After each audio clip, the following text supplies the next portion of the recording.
Merhaba arkadaşlar, kanalımıza tekrardan hoş geldiniz. Sizler için yepyeni haberler hazırladık.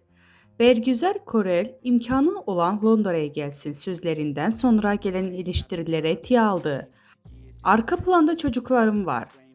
Hamile taklidi yapan fenomen Mükremin gezgine tepki gösterdiği için eleştiriler Bergüzar Korel imkanı olan Londra'ya gelsin sözleri için yapılan yorumlara tiye aldı. Sosyal medya hesabından paylaşım yapan Korel arka planda uşaklarım var aslında.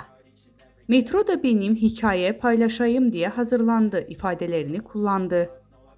Üç çocuk annesi Bergüzar Korel, TikTok üzerinde hamilelik ve doğum yaparak videolar yayımlayan trans fenomen Mükrem Gezgin'in tepki gösterdi. Londra ve İstanbul arasında mekik dokuyan Korel, imkanınız varsa gelin dediği gelen eleştirilere cevap verdi.